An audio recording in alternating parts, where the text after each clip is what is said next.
kunci dari keberhasilan kita di dalam memberikan tanggapan yang baik terhadap berbagai macam perubahan itu adalah kemampuan untuk beradaptasi. Kemampuan untuk beradaptasi. 2 hari yang lalu seorang ahli mengatakan kepada saya bahwa kemampuan beradaptasi itu bukan soal kuat atau pinter. Yang paling kuat belum tentu dia yang paling mampu beradaptasi.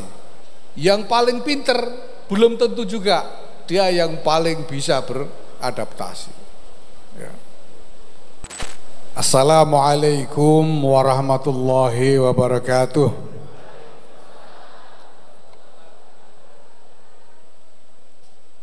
Alhamdulillah wa syukurillah wassalatu wassalamu ala rasulillah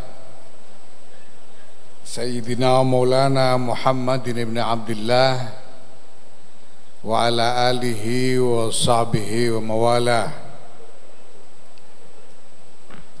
Amma ba'd. Yang saya hormati Mustasyar Pengurus Besar Nahdlatul Ulama yang Gubernur Sumatera Selatan, Bapak Dr. Herman Deru. Ini dokter yang masih bungkusan plastik, belum dibuka plastiknya karena masih baru. Tepuk tangan, Dik.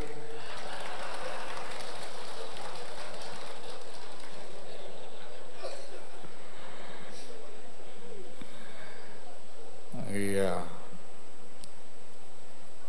Yang mulia Rais Syuriah, Pengurus Wilayah Nahdlatul Ulama Sumatera Selatan, Kiai Haji Syarifuddin Yaqub. Yang saya hormati Khatib Am Pengurus Besar Nahdlatul Ulama Kiai Haji Ahmad Said Asrori, Wakil Ketua Umum Kiai Haji, ini dokter juga, Dr. Amin Said Husni, tapi baru kemarin dibuka plastiknya ini. Gitu. Wakil Sekjen, Sekretaris LTNU. Yang saya hormati Wali Kota Palembang yang juga Mustasyar PWNU, Pak Ratu Dewa. Luar biasa ini Palembang ini, wali kotanya ratu yang dewa, insyaallah. Yang saya hormati Ketua Tanfidiyah Pengurus Wilayah Nahdlatul Ulama Provinsi Sumatera Selatan, Pak Indra. Yang saya hormati para pejabat pemerintahan baik sipil, TNI maupun Polri yang hadir di sini, ada Wakil Pangdam, Wakil Polda, Kapolda. Yang saya hormati jajaran Pengurus Wilayah Nahdlatul Ulama Sumatera Selatan yang baru saja dilantik, selamat. Para pengurus cabang Nahdlatul Ulama se-Sumatera Selatan yang hadir juga bersama kita kesempatan ini, alhamdulillah. Yang saya hormati para kader Nahdlatul Ulama dari badan-badan otonom, ibu-ibu muslimat, saya lihat banyak hadir. Fatayat saya kira mungkin ada hadir juga. Nah, itu ada yang melambaikan tangan di belakang. Sahabat-sahabat Ansor, Ibnu, PPNU, dan lain-lain. Alhamdulillah, terima kasih Pak Gubernur dan Pak Wali Kota atas kerjasama dan bantuannya untuk pelantikan pengurus wilayah Nahdlatul Ulama Sumatera Selatan ini. Benar yang dikatakan Pak Gubernur tadi, bahwa Nahdlatul Ulama ini memang dituntut untuk berkhidmah, memberikan layanan di semua lini. Dan bahkan lebih dari itu, memberikan layanan kepada semua masyarakat tanpa pandang bulu. Ini adalah tuntutan terhadap Nahdlatul Ulama. Kenapa? Karena setelah lebih 1 abad usia Jam'iyah ini, Nahdlatul Ulama telah berkembang dan memperlihatkan barokah raksasa yang luar biasa, sehingga menjadi Jam'iyah yang begini besar. Tadi disebutkan di Sumatera Selatan ini saja yang mengaku atau menyatakan dirinya sebagai warga Nahdlatul Ulama tidak kurang dari 67,2%. Ini Masya Allah ya. Jadi udah mayoritas di Sumatera Selatan ini. Secara nasional kita juga mendapatkan laporan yang kurang lebih sama. Survei terbaru tahun 2024 menyebutkan ada 57,6% dari penduduk Indonesia, seluruh penduduk Indonesia menyatakan dirinya sebagai warga Nahdlatul Ulama. Ini Masya Allah. Nah, maka tentu saja tanggung jawab Nahdlatul Ulama pun ikut berkembang, tidak hanya terbatas pada apa yang menjadi aspirasi dari pengurus atau kader saja, tapi dituntut juga untuk memahami dan merespons apa yang menjadi hajat hidup masyarakat luas pada umumnya. Kenapa? Karena kalau kita lihat bahwa Jam'iyah ini telah menjadi bagian terbesar dari seluruh bangunan bangsa ini, maka tanggung jawab terbesar akan masa depan bangsa ini ada di pundak Nahdlatul Ulama.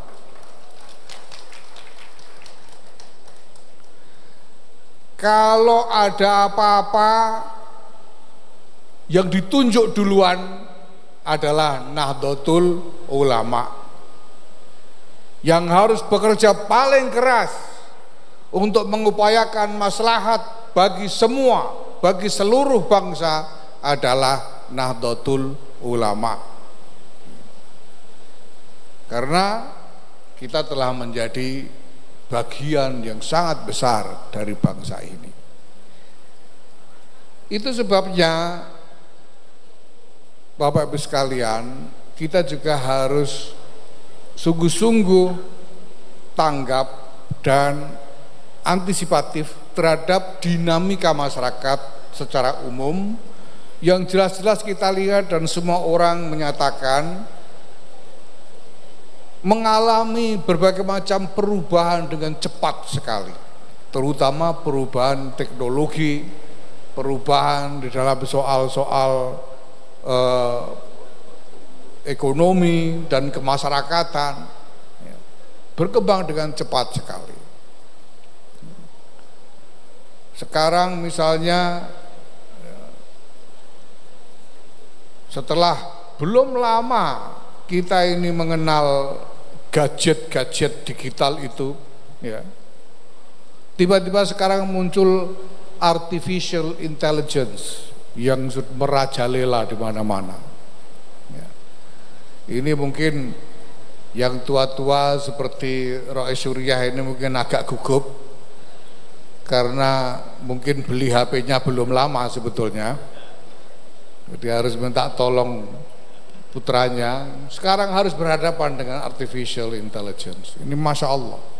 Dan kemarin baru saja baru tadi malam, saya bertemu dengan salah seorang ahli artificial intelligence yang terbaik di Indonesia. Dan dia mengatakan bahwa sekarang ini teknologi baru lahir dengan akselerasi yang semakin cepat. Hampir setiap 6 bulan muncul teknologi baru. Nah, di pihak lain, keadaan umum dari masyarakat baik domestik maupun global juga bergerak dengan cepat sekali. Banyak hal yang tadinya kita tidak duga sekarang terjadi. Nah, ini membutuhkan vitalitas yang luar biasa besar untuk bisa menanggapi semua ini dengan baik. Nah, kunci dari keberhasilan kita di dalam memberikan tanggapan yang baik terhadap berbagai macam perubahan itu adalah kemampuan untuk beradaptasi. Kemampuan untuk beradaptasi. 2 hari yang lalu seorang ahli mengatakan kepada saya bahwa kemampuan beradaptasi itu bukan soal kuat atau pinter. Yang paling kuat belum tentu dia yang paling mampu beradaptasi. Yang paling pinter belum tentu juga dia yang paling bisa beradaptasi. Ya, kita mendapatkan contoh dulu itu di bumi ini ada makhluk namanya dinosaurus, makhluk raksasa. Mungkin tidak ada yang lebih kuat dari dinosaurus, tapi toh mereka punah karena tidak mampu beradaptasi. Padahal ini makhluk yang paling kuat. Tapi ada makhluk yang sepele sekali, mungkin bahkan dianggap menjijikkan, yang dari zaman dinosaurus sampai sekarang masih ada terus, enggak punah-punah. Ada yang tahu makhluk apa itu? Hah?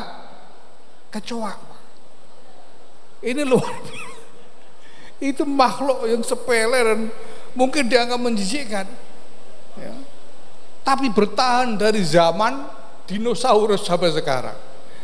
Nah, kita harus paham betul bagaimana keadaan lingkungan ini berubah dan bagaimana kita harus segera menyesuaikan diri supaya kita bisa bertahan.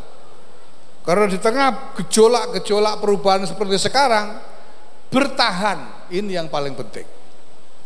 Ini yang orang juga suka lupa. Ya.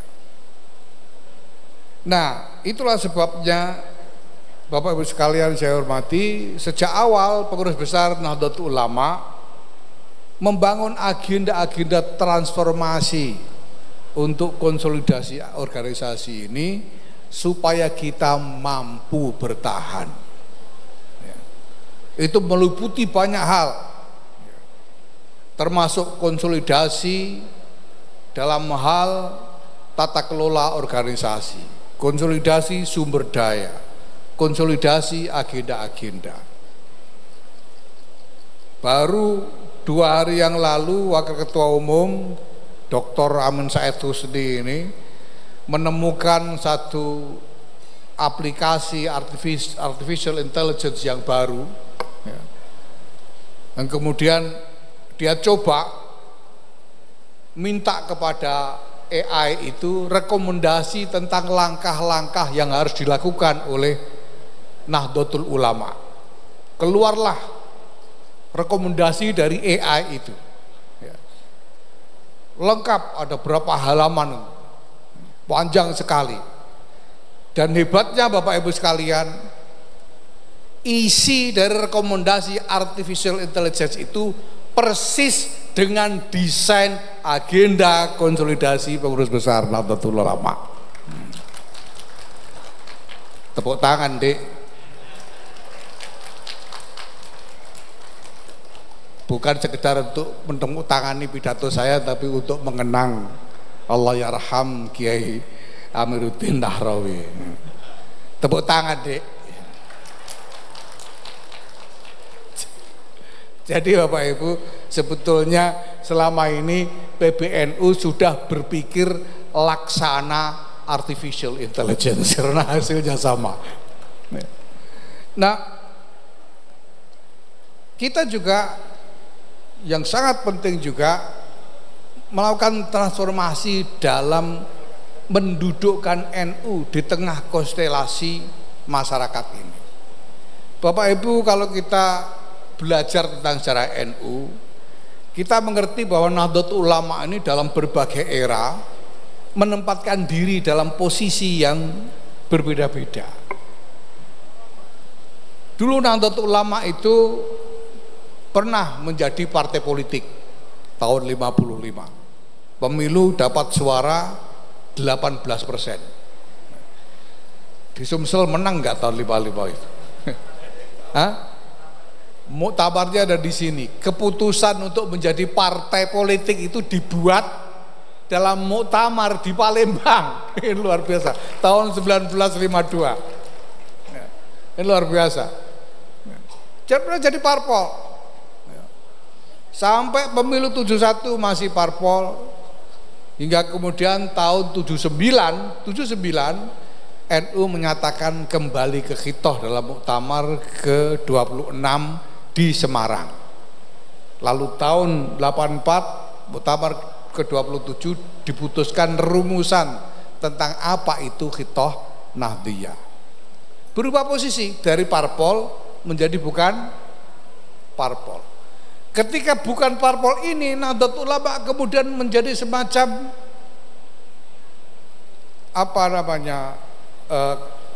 countervailing force di dalam masyarakat berhadapan dengan pemerintah.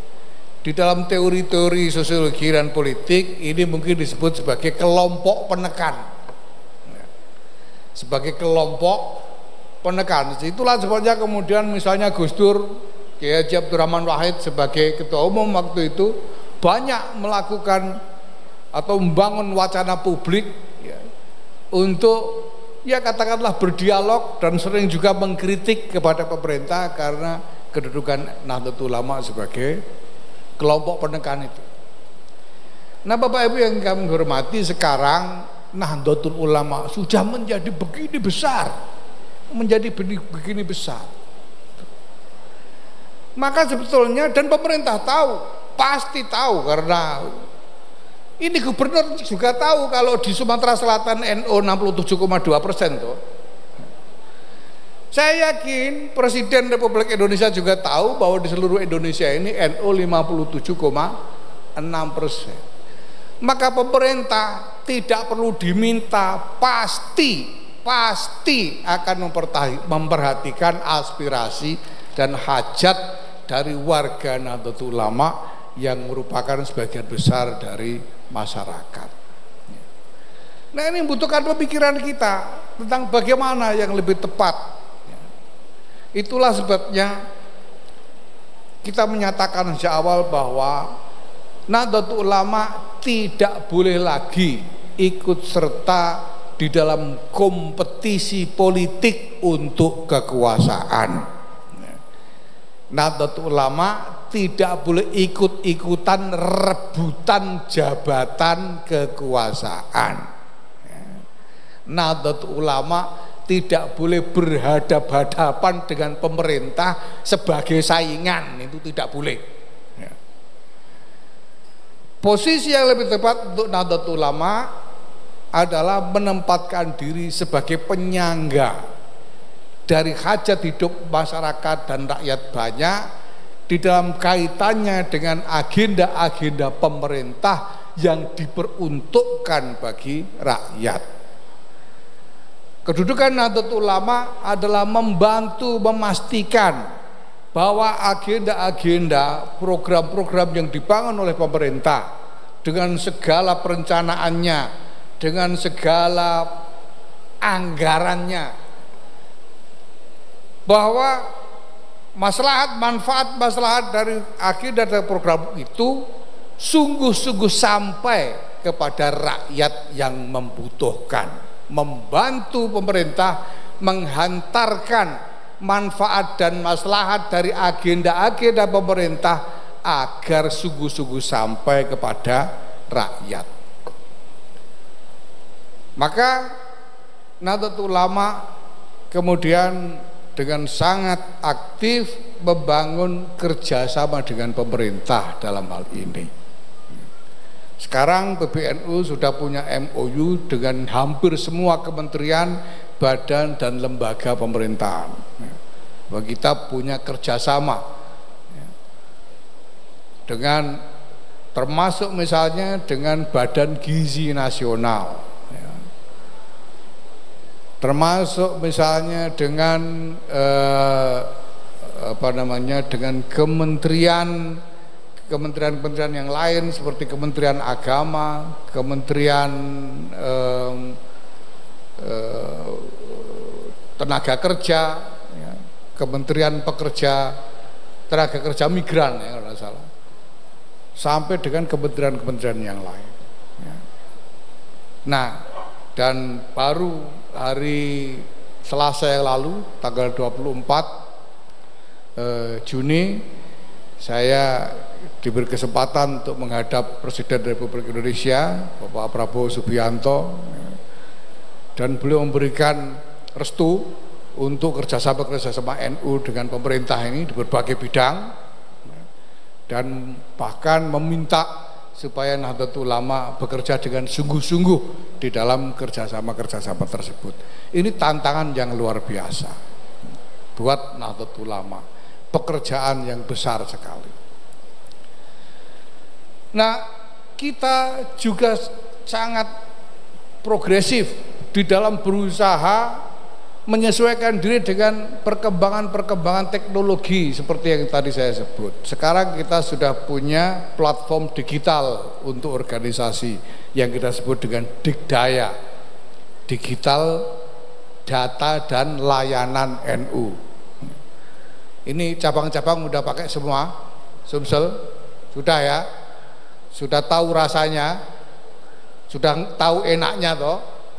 Nah, kita akan terus kembangkan dengan berbagai macam teknologi yang baru. Dalam waktu dekat insya Allah akan ada artificial intelligence yang kita cangkokkan ke dalam Digdaya, sehingga nanti cabang-cabang, ya, PW dan cabang-cabang sampai ke bawah akan lebih mudah mengikuti mekanisme organisasi. Nah, di atas semua itu Bapak Ibu sekalian, walaupun kita mengembangkan diri dengan progresif, ya, memajukan diri semaju-majunya, tidak boleh sekali-sekali kita lupa, tidak boleh sekalipun kita lupa, ya, tentang pondasi dari Jam'iyah ini, tentang landasan dari Jam'iyah ini. Bahwa landasan dari Jam'iyah Nahdlatul Ulama ini adalah mazhabnya para muassis Jam'iyah Nahdlatul Ulama. Orang ikut NU, apalagi menjadi kader NU, apalagi menjadi pengurus dan pimpinan-pimpinan NU, harus ikut mazhabnya muassis Nahdlatul Ulama. Harus. Kalau tidak setuju, kalau tidak suka dengan mazhabnya muassis, ya sudahlah, tidak usah ikut NU saja. Ya, kalau ikut NU harus ikut mazhabnya muassis Nahdlatul Ulama. Tidak boleh ikut mazhab yang lain, apalagi tidak boleh bikin mazhab sendiri. Harus ikut mazhabnya muassis. Mazhab muassis itu jelas, ya, bahwa di dalam beragama kita itu mengikuti mazhab Ahlus Sunnah wal Jamaah. Ahlus Sunnah wal Jamaah ini mazhabnya para muassis, ya. Dalam hal ilmu, ya, dalam hal amal dan ilmu, karena Jam'iyah ini adalah jam'iyahnya para Nahdlatul Ulama, mazhabnya para muassis juga jelas bahwa kita ini beramal harus dengan ilmu, tidak boleh asal. Amal kita ini harus didasarkan ilmu, beramal dengan ilmu. Ilmu itu harus diperoleh dengan guru. Tidak cukup ilmu hanya dapat dari Google atau dari AI misalnya sekalipun, ya. Itu tidak cukup. Berilmu harus dengan guru. Karena agama ini bukan hanya soal kognitif, bukan soal pemahaman saja, tapi juga soal rohani. Harus dengan guru. Dan guru harus bersanad. Guru harus bersanad, artinya dia murid dari guru yang bersambung kepada Sayyidina Rasulullah Muhammad sallallahu alaihi wasallam. Ini mazhabnya muassis. Dan yang paling penting lagi, bahwa di dalam berbangsa dan bernegara, di dalam berbangsa dan bernegara, mazhab dari para muassis Nahdlatul Ulama ini adalah bahwa dalam keadaan apapun, di tengah tantangan seberat apapun, di tengah gejolak seperti apapun, negara Kesatuan Republik Indonesia harus terus tegak berdiri. Nahdlatul Ulama tidak boleh melepaskan perjuangan untuk mempertahankan NKRI terus tegak berdiri. Itu artinya yel-yel yang tadi diajarkan Pak Indra tadi. NKRI harga mati, itu artinya NKRI harus terus tegak berdiri.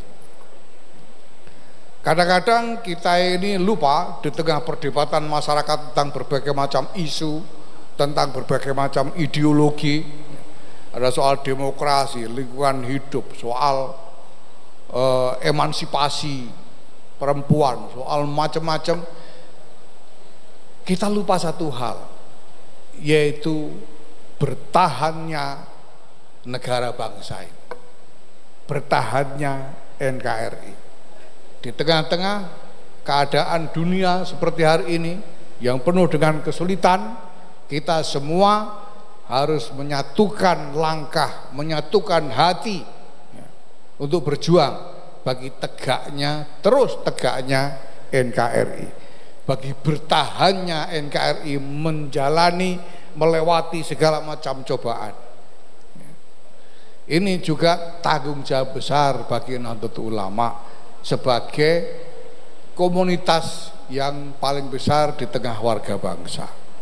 Karena itu berarti bahwa kita memikul tanggung jawab terbesar untuk memelihara kerukunan, memelihara kohesi di tengah-tengah masyarakat, supaya masyarakat kita terus bersatu, tidak terpecah belah dalam satu semangat, satu tekad untuk memperjuangkan masa depan yang lebih baik bagi bangsa dan negara Kesatuan Republik Indonesia.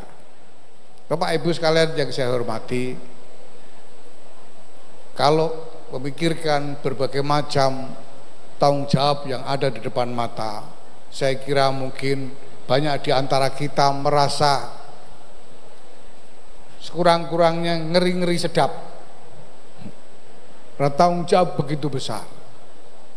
Tetapi semua itu harus kita hadapi dengan keyakinan yang teguh, dengan mengandalkan modal dari apa yang diajarkan dalam mazhab para muassis juga, bahwa kita ini berkhidmah, ya, kita berkhidmah dengan ikhlas karena mengharapkan ridho Allah Subhanahu wa ta'ala.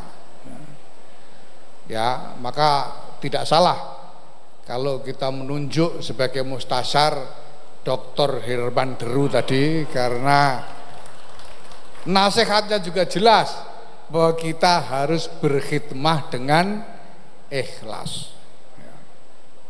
Ingat, terutama untuk pengurus-pengurus ini, baik PWNU maupun PCNU, termasuk pengurus-pengurus Banom ini, ya, kita semua ini menjadi pengurusnya Jam'iyah Nahdlatul Ulama. Ini jam'iyah yang keramat ini. Ini jam'iyah yang didirikan oleh para auliaillah.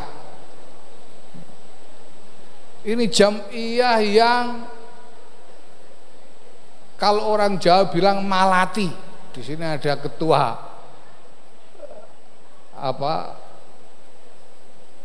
Putra Jawa Sumatera, ya. Malati. Jadi kalau orang menyalahi, berbuat jahat, berbuat tidak patut terhadap Nahdlatul Ulama, itu bisa kualat. Ya. Nah, kita tahu bahwa orang tidak boleh pegang mushaf. Ini mazhab mu'assis ini. Mushaf itu tidak boleh dipegang, tidak boleh disentuh kecuali kalau kita suci dari hadas. Betul? Ya. Kalau mazhab yang lain tidak tahu. Tapi mazhab mu'assis kita, mazhab Syafi'i, menyatakan bahwa mushaf Quran itu tidak boleh disentuh, dipegang, apalagi dibawa kecuali dalam keadaan suci dari hadas. Ya, mushaf. Nah, Ibu, kalau Ibu punya koran bekas yang habis dipakai bungkus terasi, habis itu dipakai untuk bungkus mushaf, Bu, dipakai untuk bungkus sampulnya mushaf, itu koran juga tidak boleh disentuh kecuali dalam keadaan suci dari hadas, karena menempel kepada mushaf. Sehingga kertas koran itu hukumnya sama dengan mushaf. Maka kalau Nahdlatul Ulama ini keramat, ini yang namanya Hendra ini karena dia ketua PWNU, menempel kepada NU, saya kira dia juga jadi keramat.